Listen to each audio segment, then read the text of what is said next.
سترزيان خاصة عادي ماج أورغانيزمان فزگون سفتر تا سوزن قطاق سفتر ما سونغ داوي سوزن قطاق آبارانيس أتمosfera ستر ماشت آبت قسته کنن نیمم عادي ماگن آخر فزدگ ولدای ستردرزيان خاصة کوروناویروس پانديميای رستجه ود روج تایتنگ در فتح سنسک او ویدرین چنتا خیسر ماگون خزر تسرگ آدم یوخای سفتر تا که فسوزن بدن بارگ در نفع کننز ویت سترزيان خاصة عادي ماج انانیزی نادن.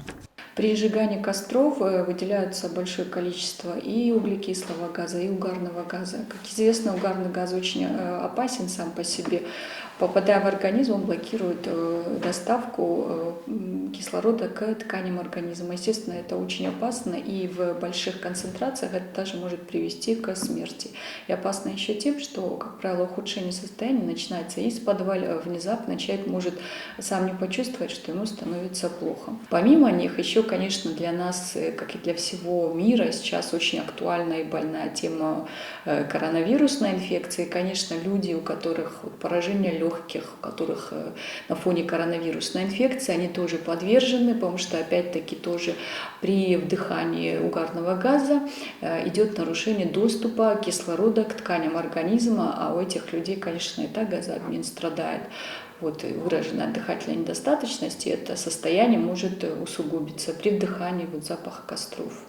دخترن خستم گسکه سخ سفتر تخیسن کنن زیان خستن گسته اما ودون آخوصه آرخ فزننز آل خزون آلیرگای ریاکسیته فتساج در فقسته و انز آترگته سولته اما رنچنادم یول تنگ در تافتخسنز آلیرگی کمانیس ودون. Наиболее подвержены вот этим воздействиям вот этих вредных веществ, содержащихся в дыму от костров, они существуют для аллергиков, которых у нас в Южной Осетии очень много, их количество с каждым годом растет. У этих людей опасны эпизоды обструкции, это бронхообструкция, это спазмы, это удушье. Естественно, пациенты с бронхиальной астмой, у нас таких тоже очень много, они находятся в группе риска. ویما دختر تفزخسن سفتر تسوزن قطاق زیان که خستنال فن بلایرزن قسته کنه دون اممر و می دختر ما تساگو زنگسی ورس ارتساونه در چید قطع رگینا گذات ایلینا اینفرماتسو راخت آبون